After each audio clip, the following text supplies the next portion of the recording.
this isn't just a CNC machine. This is a way for me to bring my ideas to life. I have to make my general shape and drop my pattern on top of there, and you'll tell me what I need to do. This year at CES, it's been about maturation of technology. Everyone says AI is the buzzword here, but it's really the completeness of the technologies.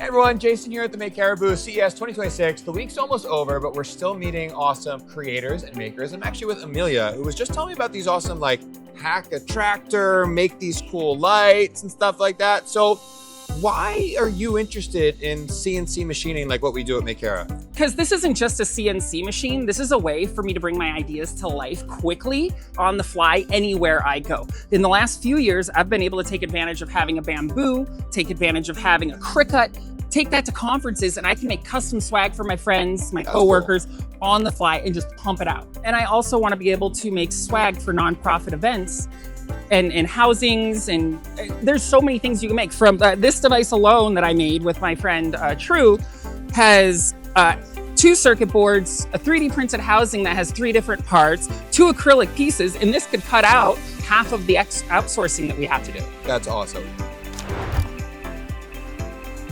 One of the other things that we're showing here is our generative toolpath features, where you'll drop your DXF, SVG, step file, whatever, and our software will tell you quickly, here are your bits, here's your G code. When you're demonstrating this stuff on the show floor, how could that help with the automated quick calibration features? Is that beneficial to you? That would be extremely beneficial, and one of the things that I very much look forward to. A lot of my models, I can't think in 3D shape, click and drag. I use OpenSCAD. Okay. I write everything in model files. Cool. So I just drop my DXFs in there anyways now and in linear extrude them. Right. This will mean that I don't even have to go into OpenSCAD anymore. I just have to make my general shape and drop my pattern on top of there, and you'll tell me what I need to do. Yeah, you can import a DXF, an SVG, any flat profile, and our software will turn that into your 3D model, and again, give you those feeds and speeds and things too. So that's cool. And then we could even automate on top of that from the code level if we want to generate 1,000 unique serial numbers, for example. That's awesome. I could take your code, combine it with my code, and actually output 1,000 unique models. So true. What's your favorite thing that you saw, and what's the thing that's getting the wheels turning for your next project here at CES?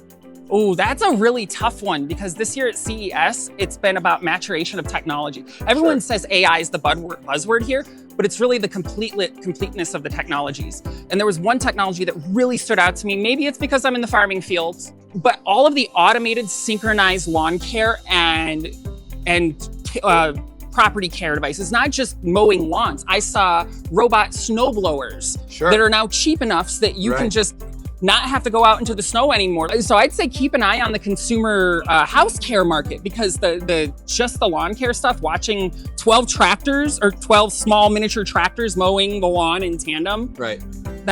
We're gonna see that on our golf courses real soon, and that working in cybersecurity excites me and scares me. Sure. Well, that's awesome. Well, listen, thanks for swinging by. Thanks for being a cool maker. Thanks for making cool stuff, for supporting us, and we just appreciate your time. Yeah, thank you so much. My website's aask.ltd if you want to learn more about me. Yeah. And we're excited to get your tool in our shop. That's awesome. Thank you. Thank you, Jason. Appreciate it.